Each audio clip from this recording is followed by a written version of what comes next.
Itamar Augusto Cautiero Franco é o presidente da vez. É o Itamar Franco. Chegou na área após o impeachment do Collor. Ele era vice do Fernando Collor de Mello e assume o poder durante 2 anos e passa a ser um presidente muito eficiente. A gente lembra pouco do Itamar Franco. Ele é um presidente subestimado, pouco lembrado, muito esquecido ao longo da história. Isso tem a ver bastante com a pouca eficiência que ele teve em construir uma memória positiva sobre o seu legado, sobre o seu governo. Ao ponto da gente lembrar mais do Collor, mais do FHC, mais do Sarney e esquecer às vezes o Itamar Franco, que está aí no meio e é o presidente responsável por montar a equipe econômica que vai desenvolver o Plano Real. Então, o presidente do Plano Real é o Itamar Franco. Se cai numa prova, muito aluno erra. Por que muito aluno erra? Porque se constrói uma memória positiva a partir do FHC como pai do Plano Real. A gente vai ver tudo isso, esses debates sobre memória e história, sobre legado político. Então, o Itamar Franco é subestimado, é um presidente pouco lembrado, mas que em 2 anos de governo foi um presidente bem eficiente. É bem interessante a forma como Itamar Franco lida ali com a oposição. Ele tem um governo praticamente sem oposição, porque ele tem a capacidade de dialogar com vários partidos. Isso é muito interessante. O Itamar Franco tem uma polêmica sobre o seu nascimento, se ele nasceu em Minas. De fato, ele não nasceu em Minas, ele nasceu a bordo de um navio que ia para São Salvador, que ia para a Bahia. E tem uma polêmica em torno de onde foi o seu registro, se ele foi registrado já na Bahia ou só em Minas. O que se sabe é que ele ainda bebê, tem todo o seu crescimento ali em Minas Gerais. Ele é um mineiro, pelo menos não em registro, mas sim em convívio direto. Toda a sua carreira é em Minas, ele chega a ser prefeito de Juiz de Fora, vira senador, ele foi do MDB, ele foi um opositor da ditadura e se une ali na campanha presidencial em 89 ao Collor, mais pelas circunstâncias do que por qualquer outra coisa. O Collor queria alguém que fosse do Sudeste, já que ele era um representante de Alagoas. Então ele queria alguém do Sudeste para ganhar um pouco mais de votos. Convoca o Itamar Franco para o PRN, que é o Partido da Reconstrução Nacional, e eles fazem uma dobradinha que vence ali a eleição, a gente já viu na aula passada. Só que assim que o governo começa, as dificuldades ideológicas entre o Itamar Franco e o Collor eram muito evidentes.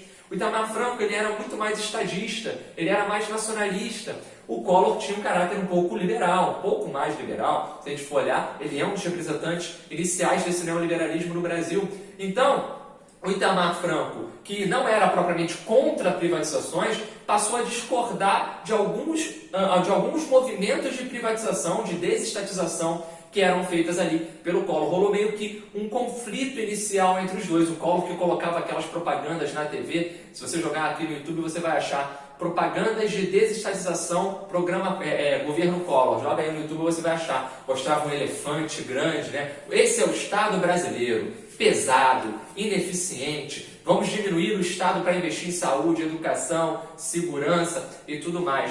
O Itamar Franco nem era contra essas privatizações, mas o Itamar Franco ele era contra a forma como ela estava sendo operada, empresas sendo vendidas a custo baixo, empresas que o Itamar considerava estratégicas sendo vendidas, como o caso da Uzi Minas. O Itamar Franco tinha uma carreira toda em Minas Gerais e ele era contrário a essa venda dessa empresa fundamental lá em Minas Gerais. E aí rolou ali um primeiro racha entre os dois, mas o governo foi continuando.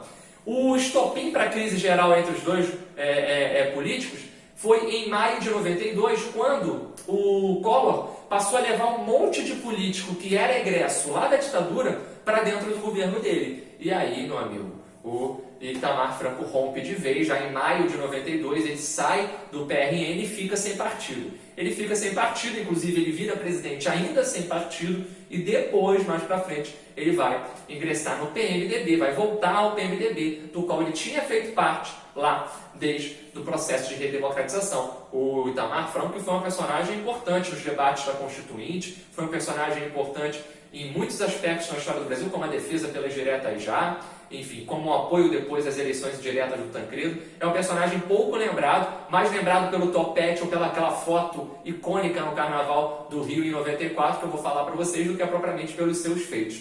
Vamos lá? Tira o print esperto, é muito bom ter você aqui. O seu like é fundamental, gente. O canal está chegando a 8.000 inscritos, acabou de chegar a 8.000 inscritos.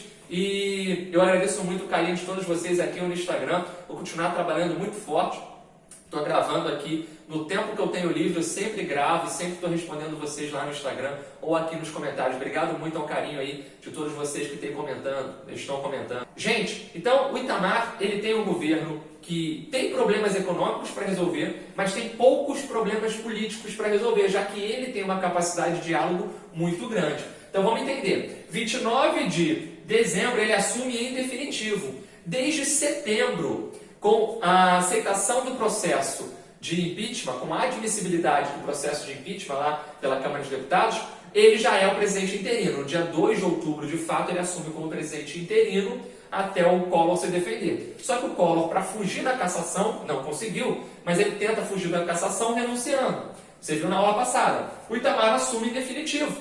Assumiu novo presidente do país até o dia 31 de dezembro de 94, já que no dia 1º de janeiro de 95, a posse do Fernando Henrique Cardoso. Show de bola? Beleza? O dragão da inflação ainda assusta. A inflação ela voltou a crescer a partir de fevereiro de 92. Os planos econômicos do Collor não conseguiram controlar essa inflação. Ela passou a ser galopante. O processo de impeachment, lógico, aumentou ainda mais essa inflação no país. E quando o governo do Itamar começa, a crise está instaurada. Nós temos ainda mais inflação aqui nesse momento. Passa dos 1.100% ao ano no momento em que ele está assumindo ali em 92. É muita coisa. Em 93 vamos ter a inflação recorde, que a gente vai falar daqui a pouco. Quando o quadro gerar, o especial vai ser sobre o plano real.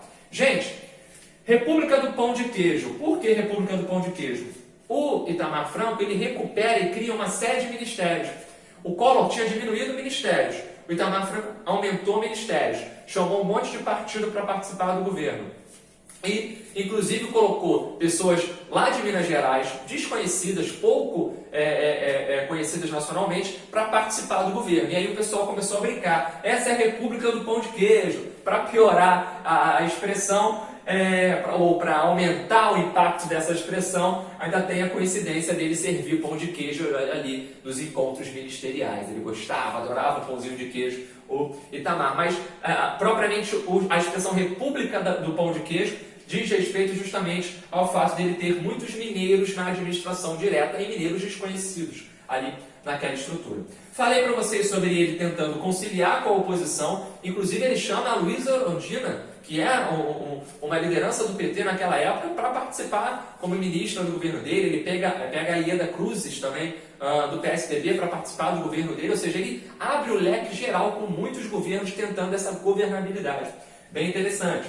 Ele cria muitos ministérios, e entre os ministérios que ele cria estão simplesmente o ministério que deixa de ser secretaria e passa a ser ministério, que é o Ministério da Cultura, da Ciência e da Tecnologia. Eram secretarias, viraram ministérios. É uma coisa interessante nessa visão de Itamar, de tentar dar um caráter ainda de maior importância para a cultura, para a ciência, para a tecnologia.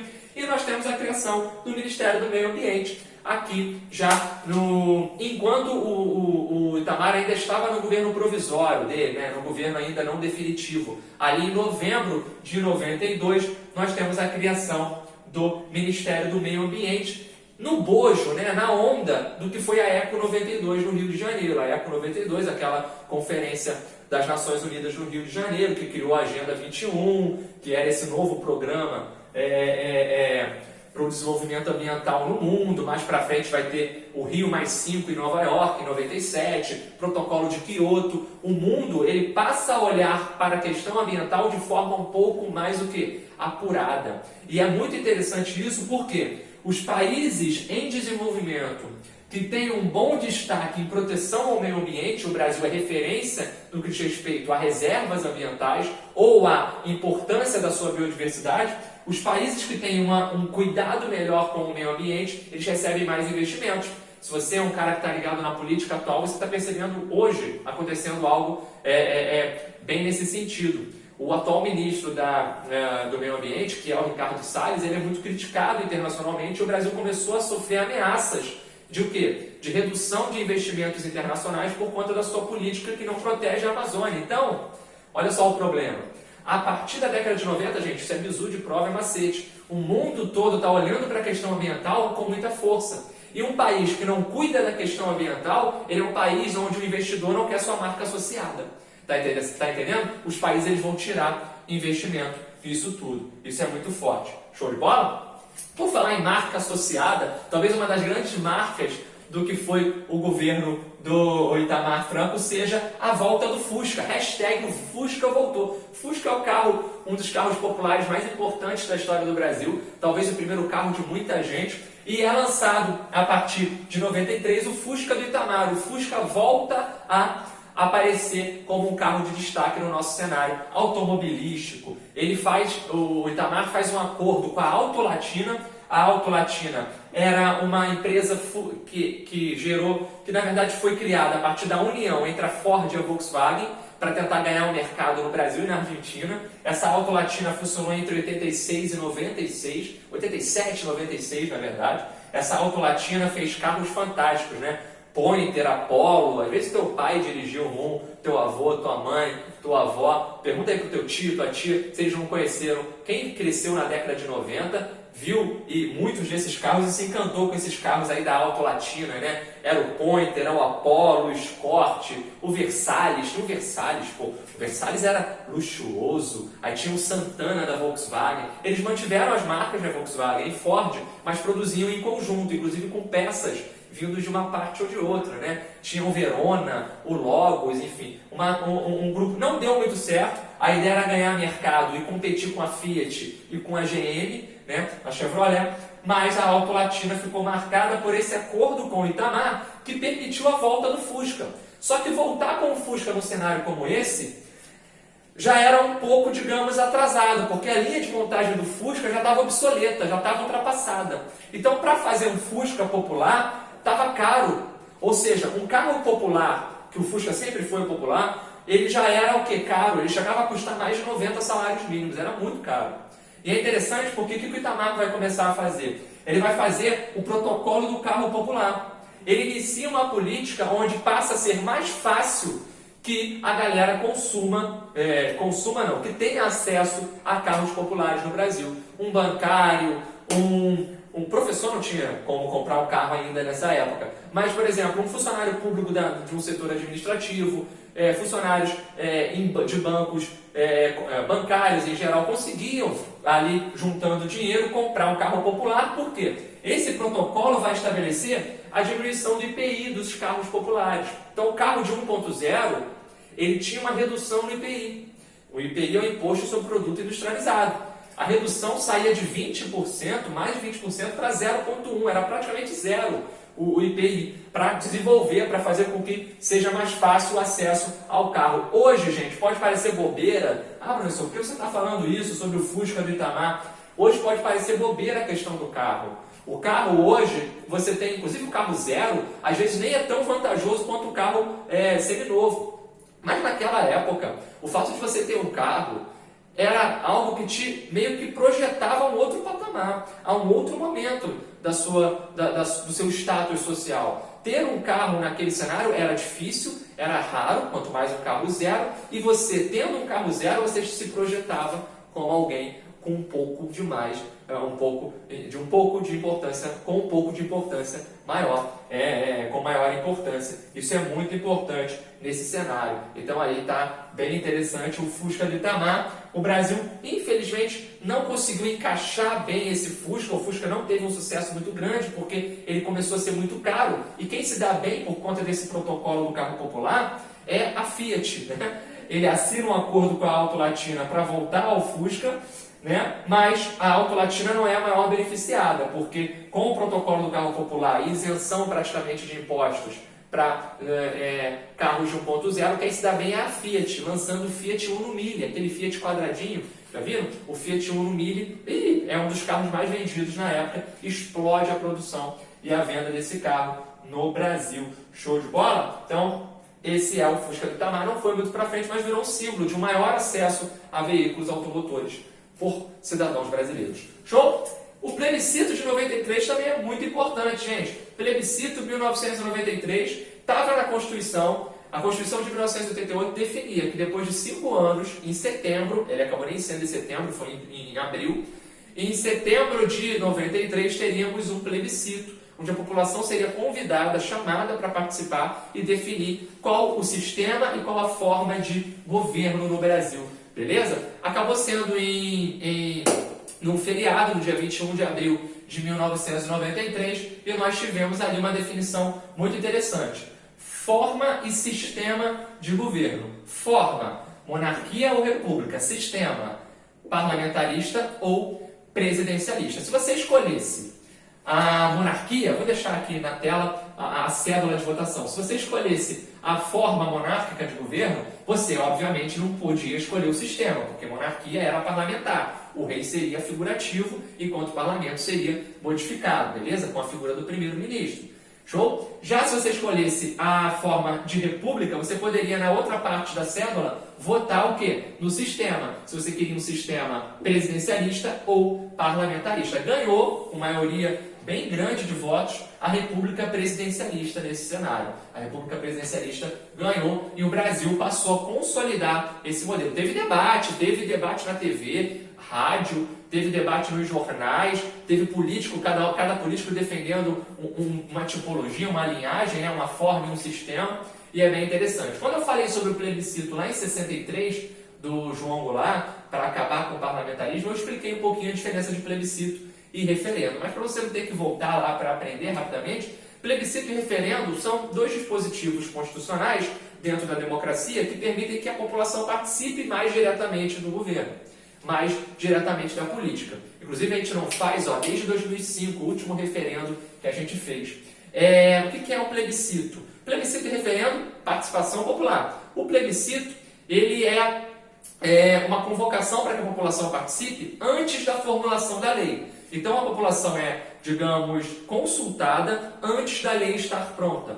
Já no referendo, a população também é consultada, mas a lei já está pronta antes dessa consulta. Em 2005, foi um referendo para falar sobre o Estatuto do Desarmamento. O Estatuto está pronto, é esse. Sim ou não para ele? E a população foi votar.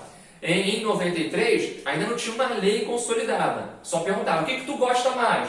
Tu gosta da monarquia, tu gosta da república presidencialista ou da república parlamentarista? E aí a população escolheu. Ou seja, é uma escolha prévia para depois se desenvolver aquela lei. Então essa é a diferença básica, bem básica mesmo, entre plebiscito e referendo. A república presidencialista venceu, o Brasil continuou com o modelo que lhe foi, na maior parte do tempo, estabelecido.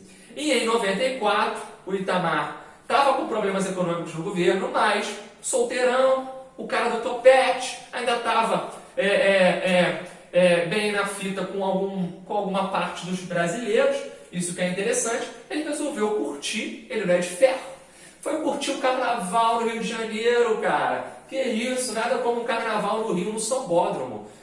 A passarela do samba Darcy Ribeiro, criada pelo Brizola enquanto ele foi governador, que foi um sucesso a partir de então, ali na rua Marquês de Sapucaí. Que maravilha, hein? O Itamar tá lá, já tinha bebido um pouquinho a mais, pra cá, pra lá, tranquilão, festa, contente, estava com alguns políticos próximos a ele também, inclusive estava com o seu ministro da Justiça, o Maurício Correia. Maurício Correia também estava ali na área, a galera ali curtindo o carnaval tranquilão, desfile da Grande Rio. Tinha acabado de acontecer um desfile da Viradouro, onde um destaque foi de uma modelo lindíssima e que estava não em alta, porque ela não era conhecida do público em geral, mas ela já tinha feito algumas capas de revista, ela era uma, digamos, modelo em ascensão, em busca do seu lugar ao sol. E ela é convidada para ir até o camarote do Itamar Franco nesse carnaval ali em 94,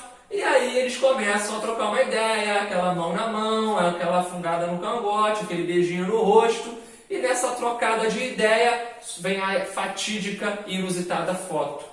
Um jornalista ele consegue tirar uma foto, uma foto que é de baixo para cima, e essa foto vai estampar praticamente todos os jornais do país no dia seguinte a esse encontro. O Itamar vai sofrer um impacto muito duro disso. Então, assim, foi o maior escândalo do governo do Itamar, foi essa foto. Por quê, gente? Uma foto simples, que isso? A menina estava ali com ele no camarote.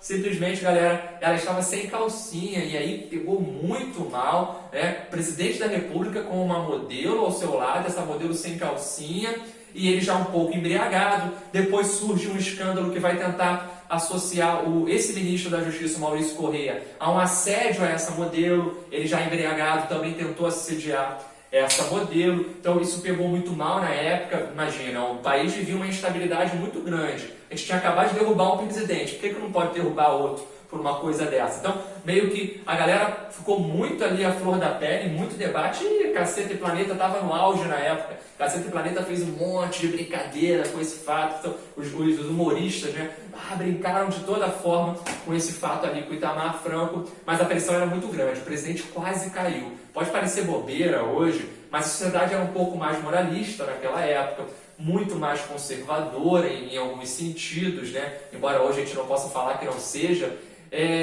Tem também o critério do machismo, porque uma série de outras matérias, isso roda o mundo, né? Uma série de outras matérias vai tentar associar essa menina a uma vida promíscua, o que é muito pejorativo na carreira dela. Ela infelizmente acaba tendo que deixar o Brasil. Então é muito pesado isso, tanto na vida do Itamar quanto na vida da Lilian Ramos, né? Essa modelo se chamava Lilian Ramos e infelizmente passou por isso.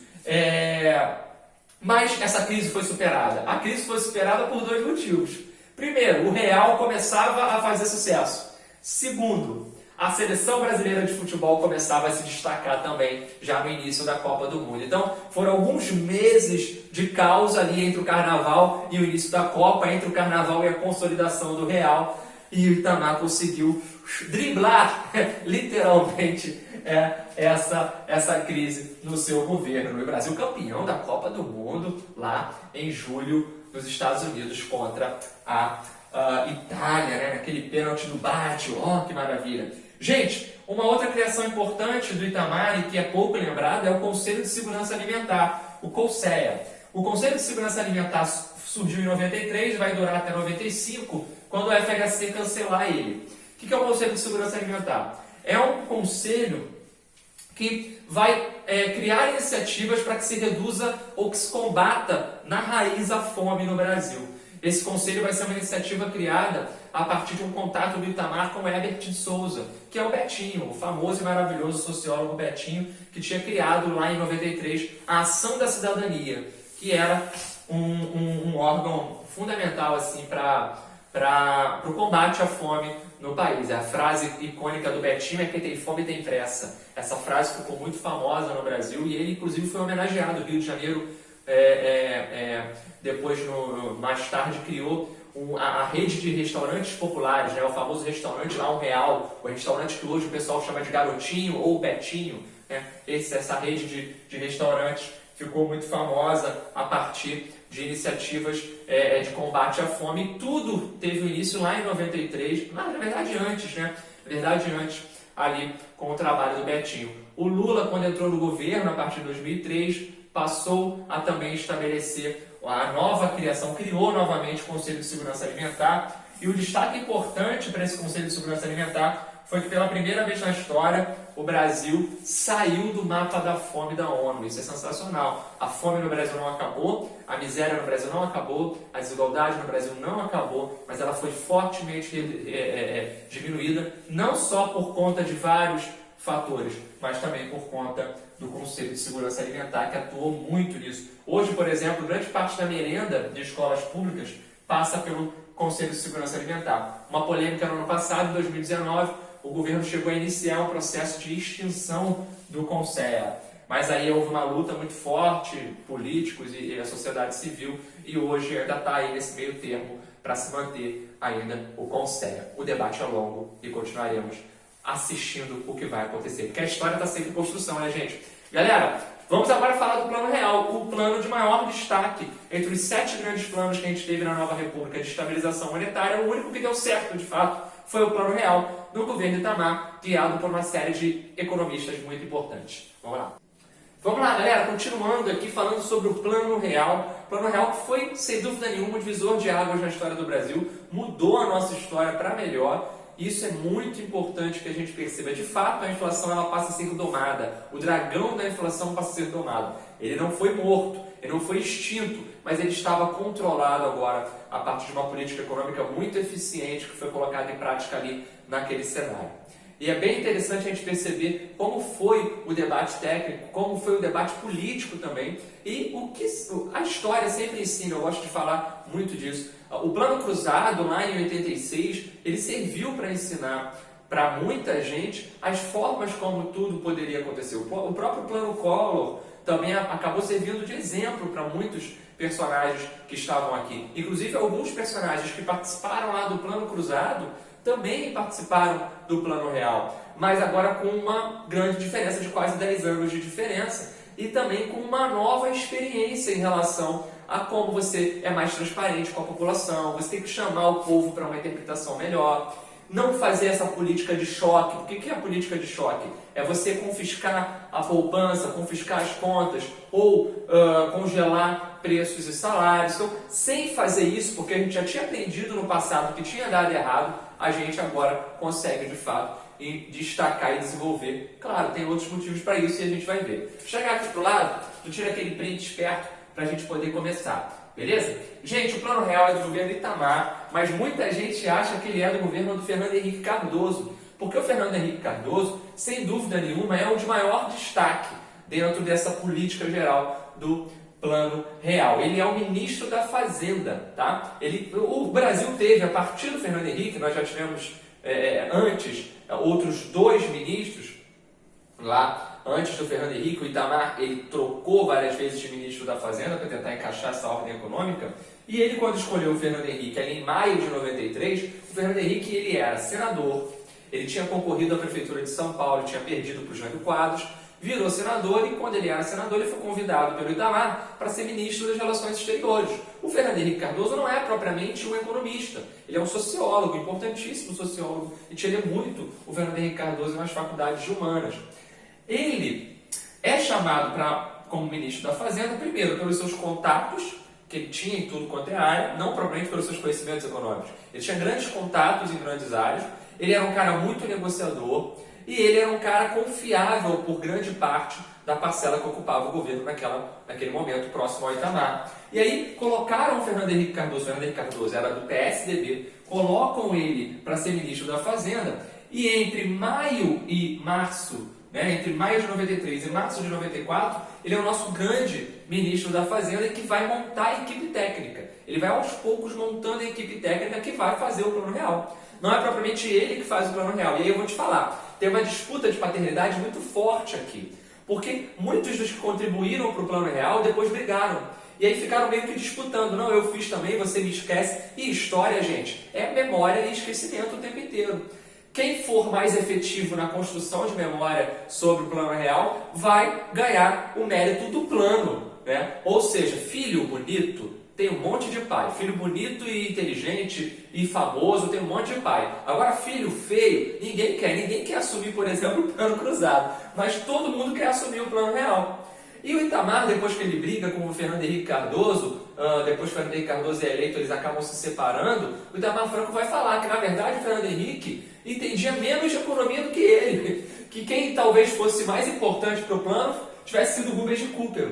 O Rubens de Cooper, ele era um diplomata de carreira, mas também economista, historiador, que vai ser fundamental, vai comandar ali após a saída do Fernando Henrique. E por que o Fernando Henrique sai? Porque ele vai concorrer às eleições de 94. Ele sai em março porque ele precisa se candidatar para essa campanha eleitoral. E ele vai ser eleito no bojo do sucesso do Plano Real. Tanto é que muita gente vai dizer que o Plano Real é o plano do Fernando Henrique.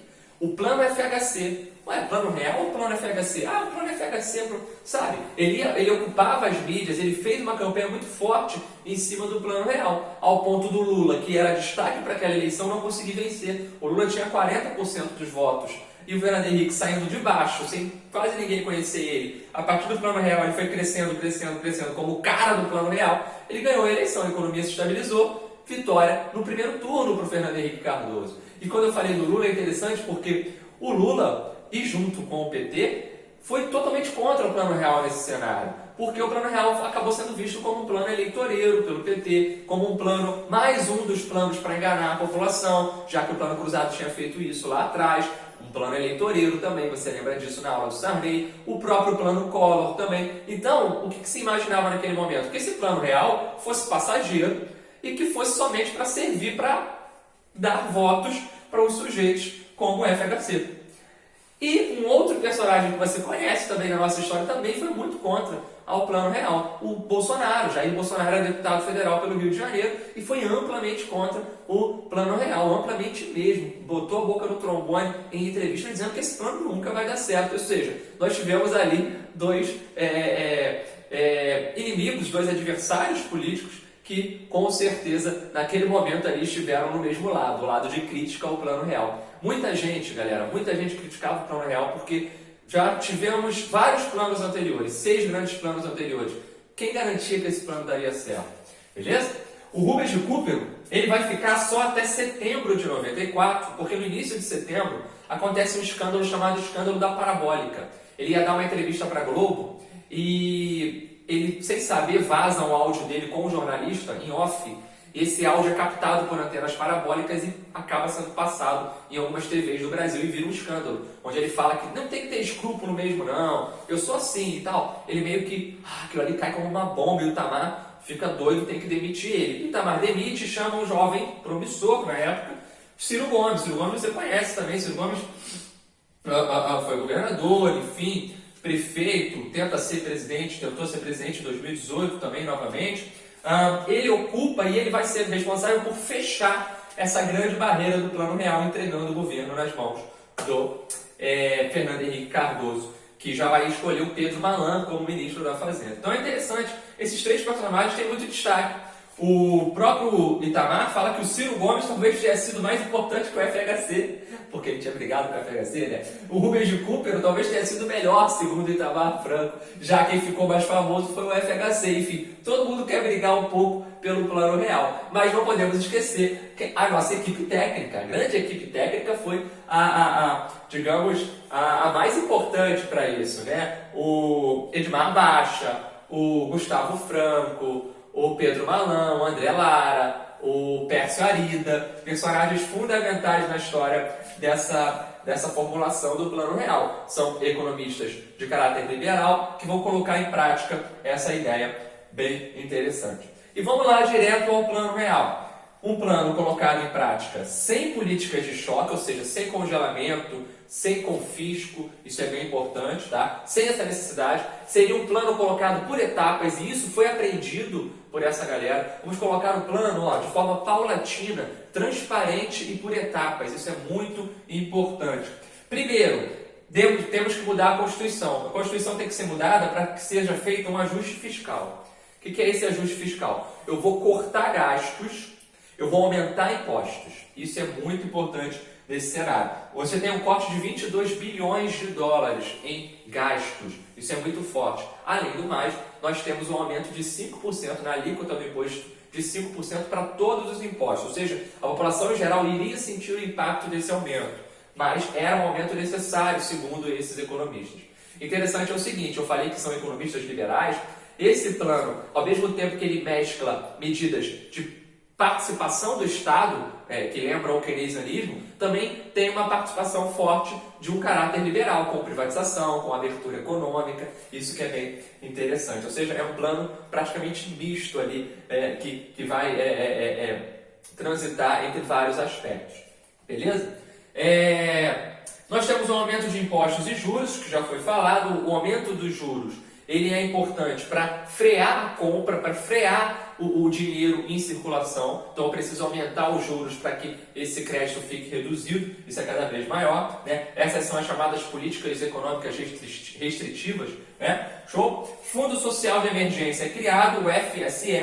O Congresso, a partir dessa mudança na Constituição, com a aprovação dessa medida provisória, dessa mudança geral na Constituição, ele aprova a criação desse Fundo Social de Emergência, onde 15% dos impostos iriam para a área social, para manter ainda os programas sociais que estavam acontecendo. Isso é uma forma também de tentar driblar a relação de contas, para que não se perdesse também investimento em algumas áreas. Privatizações e abertura econômica.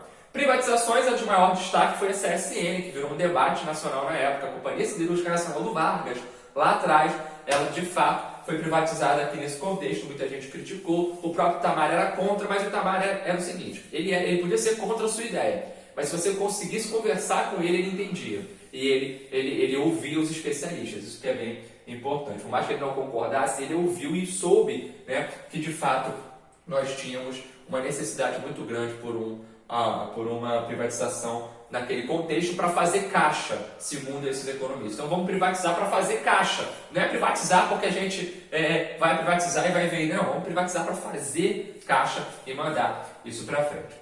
Em agosto, no dia 1º de agosto de 93, e lembrando que em 93, gente, a inflação passou de 2.400% ao ano. Olha só, cara, 2.447% ao ano. É um negócio absurdo. A gente está numa hiperinflação, a maior da história. Em agosto de 93, o Cruzeiro Real surge, que é essa nova moeda. A nossa nova moeda, a moeda deixa de ser Cruzeiro e passa a ser Cruzeiro Real. Só que o Cruzeiro Real, a partir de fevereiro de 94, com o surgimento da unidade real de valor, vai acabar sendo a moeda real, ou seja, a moeda real é o Cruzeiro Real, só que a moeda fictícia é a URV. A URV, o que é essa URV? O que é essa unidade real de valor? É uma moeda fictícia, uma moeda fantasiosa, que existe só em teoria, mas tudo é ajustado pela URV. Preços, salários, tudo é ajustado pela URV. Então vamos supor que eu sou um professor e eu ganho por mês 100 mil cruzeiros. Agora eu não vou ganhar mais 100 mil cruzeiros. Eu vou ganhar, na minha mão, vai vir 100 mil cruzeiros. Mas vai vir 100 mil cruzeiros baseado no quê? Na URV. Ou seja, a URV passa a ser uma espécie de indexador dessa economia. A URV passa a ser uma espécie de controlador, de mediador da economia. A URV sempre acompanhava o dólar e a inflação. Então, se a URV acompanhava o dólar e acompanhava a inflação, ele estava sempre garantindo o poder de compra para a população. Então, se eu ganho, por exemplo, 100 mil cruzeiros, ganho 100 mil cruzeiros por mês, mas a inflação daquele meu mês foi de 40%. Eu já recebo o salário com ele valendo menos, com ele valendo só 60 cruzeiros, porque eu perdi 40% desse meu salário por conta da inflação. Como a URV ela não é corroída pela inflação, ela acompanha a inflação, a única diferença é que ela não existe, eu não consigo pegar a URV, ela é fictícia. Quando ela sobe junto com a inflação, existirá uma tabela que irá definir naquele dia quanto de URV vale em Cruzeiro Real. Percebe essa parada? Ou seja, o Banco Central diariamente iria ajustando a relação do valor da URV com o Cruzeiro Real. Então, esse ajuste era diário. Você chegava para comprar feijão, opa, peraí, quanto está na URV? Ah, tá, interessante, está na URV aqui tanto, então vou pagar tantos cruzeiros reais. Toma, beleza, tranquilo. Consegue perceber? E aí, vamos lá, fui receber o meu salário, a inflação foi de 40%. Eu recebo 140 URVs. Ou seja, eu recebi além do que eu deveria ter recebido. Mas eu não recebo em URV, cuidado com isso, eu não pego a URV não existe, eu pego em Cruzeiro Real. Eu pego a partir da tabela que vale o URV para Cruzeiro Real. E essa tabela era reajustada todo dia. Então, por exemplo, um café poderia custar um preço hoje e um preço amanhã, dependendo da URV. E aí, como é que eu vou fazer para que as empresas, para que os mercados, para que os produtores mantivessem um preço vinculado à URV? De fato, não mentissem, não cobrassem a mais ali nas prateleiras.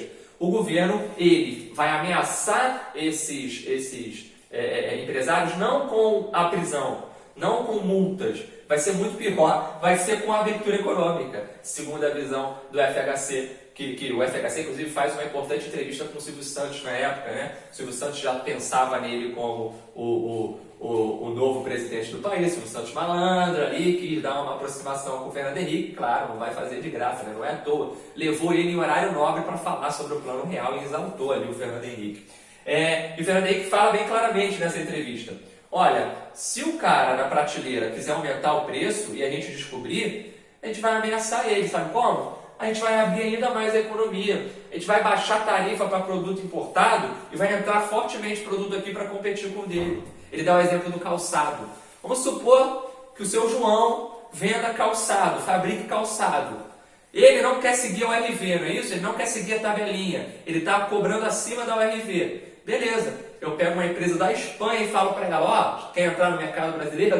Vem com tudo. vem com tudo que eu vou baixar imposto para você. E ela vem engolindo. Ou seja, acaba criando-se uma maior competitividade com essa abertura econômica. Show de bola? A URV vai ter 4 meses de vida, ela vai ter vida curta. Já no dia 1º de julho de 94, R$1 surge. Ou seja, R$1 surge da URV. A URV vira uma moeda real. Tá entendendo? A unidade real de valor, ela vira uma moeda real. Agora sim, a gente vai lá no banco e troca, aquela bonitinha moedinha, e ela vai surgir valendo 2.750 cruzeiros reais e também um dólar. Ou seja, nós temos uma paridade do real com o dólar. Como é que eu consigo uma paridade do real com o dólar?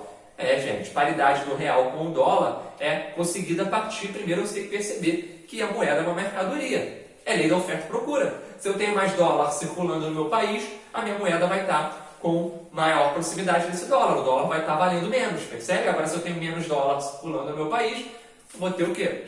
Um aumento do dólar que é cada vez mais paulatino.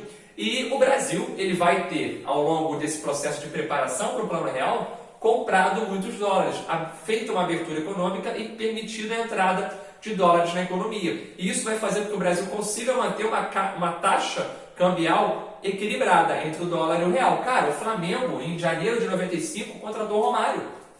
Romário veio do Barcelona, o maior jogador da Copa do Mundo de 94. Veio do Barcelona, da Espanha, por 4,5 milhões de dólares, que seria 4,5 milhões de reais. Ou seja, a gente manteve durante muito tempo uma taxa equilibrada. É ótimo para quem compra, mas é ruim para quem vende, porque quem vende vai vender por uma moeda ali equiparada com o dólar. Né? É bom para quem vai para Disney, né? Dá até para empregada ir para Disney, inclusive, com $1 desse. Tá?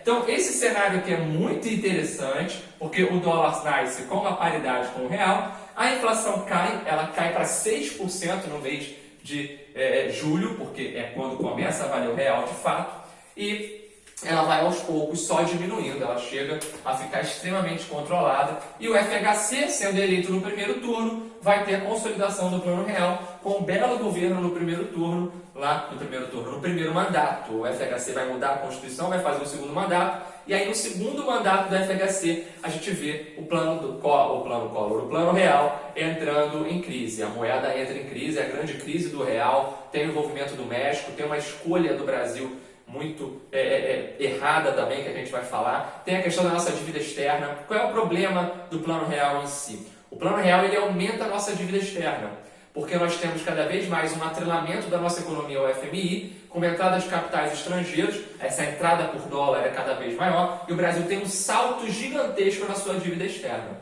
Show de bola? Só ali pelo início de 2004, 2005 é que o Brasil volta a equilibrar suas contas e passa a ultrapassar o que a gente tem em caixa, supera a nossa dívida externa. Embora a gente ainda tenha dívida externa, o que a gente tem em caixa supera a nossa dívida externa.